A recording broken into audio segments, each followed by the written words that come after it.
Mwina ndingonena kuti a president alankhula dzulo tinali mchemba momuja tamva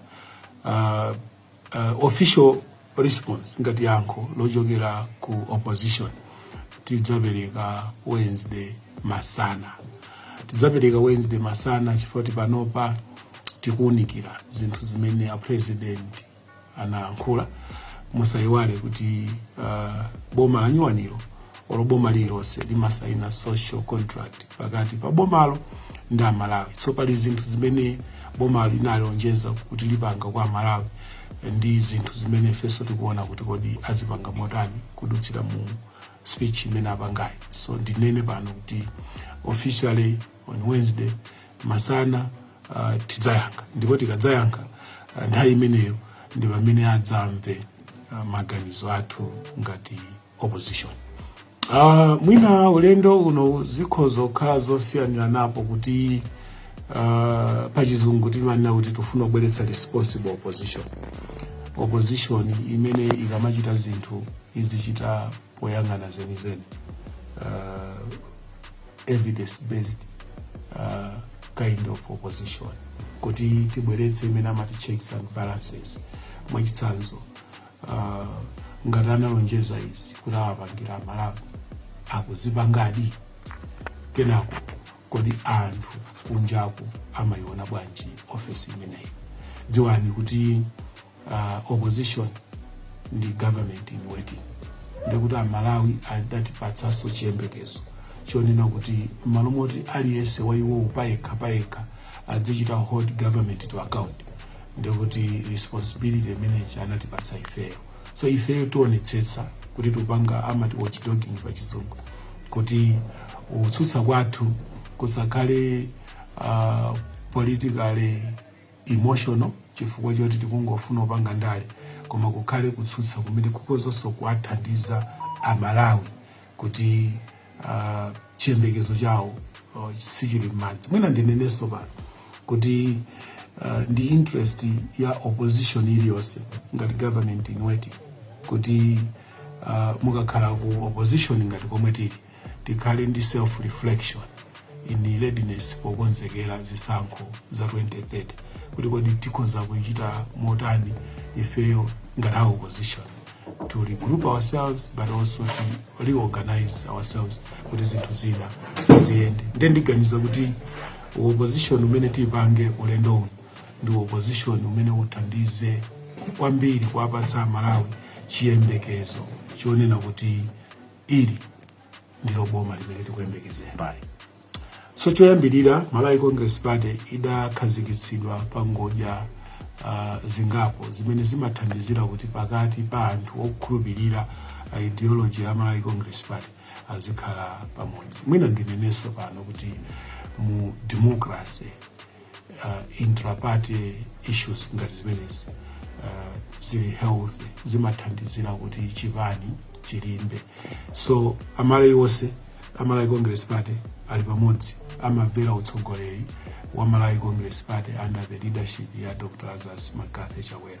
Ndachakwerawo adapatsidwa mphamvu ndi ma MP kuti asankhe leader of opposition amene anandisankha ineyo. Breaking news ndine moto mbaya kubwesa nkhani imene kutipeza kumene papa President atapita Mutharika tsopano atulutsa list yonse ya ma cabinet minister, ngakhale kuti Minister of Defense palibe. Chimene ndikufuna tipanga apa ndikupanga react kuti mu cabinet list imene mukuchitika chani, ndikukhulupirira kuti list mwayiona kale pa social media komanso ndika pa blog post ene ndi muthaukayiwerenga pamene popo.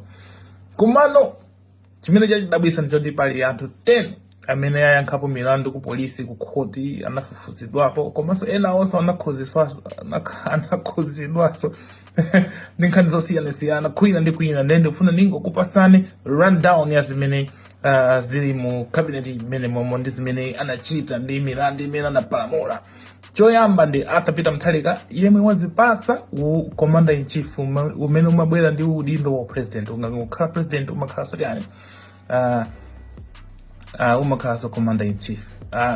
ISB amafuna kumpanga interview Peter Mutharika pa July 21 pa mlandu wa amene amagwiritsa ntchito TPIN namba yake paja wina akamagwiritsa ntchito TPIN namba athapita Mutharika umagula katundu kunja.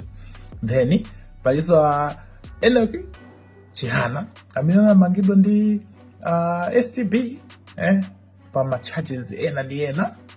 Pali Alfred Ruwani Gangata anamangidwa ndi MRA pa ma charges ena ndi ena. Joseph Mwanamveka anamangidwa ndi SCB mu 2022 pa ma charges ena ndi ena. George Chaponda nthawi imeneyo anachosedwa pa agriculture minister nthawi imene mu 2017 nkhani zake za ku SCB.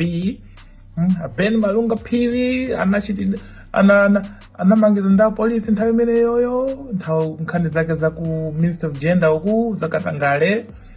Ajin Namathanga mu April 25 anali defendant ku High Court ku Financial Crimes Division kumene koko. Kesi imene anaibwesa ndi SCP. Ajapi Mohango anamangidwa ndi SCP mu June 2025 nkhani yake ya misuse of public office kumene koko. Komanso kupereka false information ku SCP. Shadrack Namalomba anamangidwa ndi SCP mu 2025 nkhani zake za abuse of office zomwezi. Anoma Nchisale anali ndi milandu mbwe mmene imafika February 2025 anali mulandu otani wopanga intimidate maofisa kumene koko, ndalama zawo anazipanga freeze ndi zina zambiri kumene koko. Komanso mwa anthu ena amenenso ali mu list kuli ngati Madam Jane Ansa amene anali Akulu wa bungwe lija la MEC mmene kunkachitika ma elections aja Simplex. Then muliso Rosa Mbilizi Fachi amene anali ndi case ku High Court mu 2025 yokhuza ndi election dispute kumene imeneyo sikulikhuza kwambiri. George Partridge nawonso anaoneka mu court nkhani zake zochosedwa ntchito ku ntchito yawo yakale. Paja analandira compensation kumeneko chambirimbiri ndi gulu lawo. Then kuli Feston Kaupa nawonso ombudsman report inapeza kuti kunachitika ma administration kumene ankagwira ntchito ku Central Medical Source Trust, but this was not a criminal case. Ndiye sizoti kuti anthu andiolakwa, sizoti kuti anthu ali ndi milandu, sizoti chani, koma tikunena kuti kodi integrity yake patipo pamene papa kusankha anthu ambiri yoyipa, kusankha anthu oti ayimbidwe milandu yovuta ija, kusankha milandu anthu oti sakuyenera kukhala kumeneko. Ndi kuphatikizapo ndi Attorney General amene ali ndani kodi amati Frank Mbeta. Frank Mbeta ndi uja anatchulidwa nkhani za chisankho nthawi imene ija ku High Court kwa ampinga njira ndi kodi ndi zovuta patipo. Ndamva pali amauma wina ke malowa wasamaka until people guilty apo munthu olakwa akuyenera kukhala ku ndende. Inde tikuvesa munthu olakwa akuyenera kuyimbidwa mulandu ndi akhoti pakana mulandu uja ampeze olakwa tikuvesa. Komanso mukamasankha anthu pa maudindo azikhala yenake ambiri yabwino. Achabwino anamenya coffee Garden Boy titakuvesa, koma milandu inake yandiya zindalama mabilion akusankha munthu Commissioner General kuchani ku MRA nkhani zake zina zake zoti zimakudabwisa kuti kodi chikuchitika ndi chani. Sizikuyenera kutere ku DPP uko kodi kulibe anthu ambiri yabwino anyiwani achina mukhitowa mmene avutira kuchani mmene anali nthawi imeneyo ku polisi ku Unima kwa amachita kunena kuti ana skulu mu Misembwe lero akasankhidwa kukhala ndani. Then werenge list iyo kuti bwana kuti First Vice President Jane Ansa, Second Vice President Enoch Chihana, Minister of State Alfred Gangata amene Minister of Finance Joseph Mwanamveka, Minister of Irrigation and Water Development Rosa Mbilizi, Minister of Education Brighton Saka ndeo adiyelera boma. Minister of Justice Charles Muhango Minister of Foreign Affairs and International Cooperation George T. Chaponda, Minister of Health and Sanitation Honorable Mandari Sawaloi, Minister of Local Government, Ben Malunga, Minister of Industrialization, Business and Trade and Tourism, George Partridge, Minister of Transport and Public Works, Feston Kaupa, Minister of Homeland Security, Peter Mukito, Minister of Gender, Children, Disability and Social Welfare, Mary Navicha, Minister of Natural Resources, Energy and Mining, Jean Matanga, Minister of Lands, Housing and Urban Development, Giapi Muhango, Minister of Labor, Skills and Innovation, Joe Chigona, Minister of Youth and Sports and Culture, Honorable Patricia Wiskese, or is it Wiskies,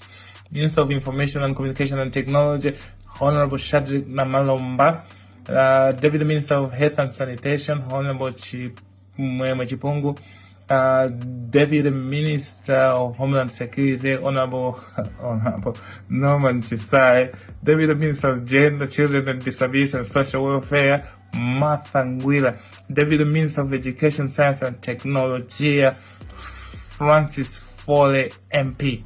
Wasaina zimenezi ndi Adak K. Saidi, PhD, Chief Secretary wa President kandi wa ndani. Kwa nkhani yake ni mene yoyo palisti pali achipachulida ngati ndani Charles Mhango achulida ngati Charles Mhango Mhango woyo si mbali wanga Mhango woyo si mbali wanga koma ndi anthu ena kuti opanda mbiri apanga za uloya chani wa defender wasankhidwa ni munthu ati wa defender for DPP kwa nthawi yayitali. Cheers. Kuli anthu ambiri ku DPP angati amene osawasankha magayi ngati amene bwana. Aukasankha pa dzina yake kuti owa DPP magulumu mmene tili mauchita kunena koma magayi. Kunalibe anthu ena amene akusankha anthu ena. Ndi kuyambira ku MRI mabungo ofunikira MRI Attorney General, Minister of Justice or Minister of Janika, zonsezi kuli anthu ena kuti questionable characters kuti afusidwa milandu apo ndi adayina kama ndifusa di aseyiwe ndi akadawina kabambe misa nasama anali ndi makesi kumene ko inde siti kunena kuti akabambe anali abwino siti kunena kuti chani koma tikunena kuti ngakhale kuti malamulo analola kuti awine ngakhale kuti afika pamene alipo komabe ndi pofunikira kuti munthu amene akupanga boma azipanga ndi anthu kuti anthu akamaona azikhala ndi trust.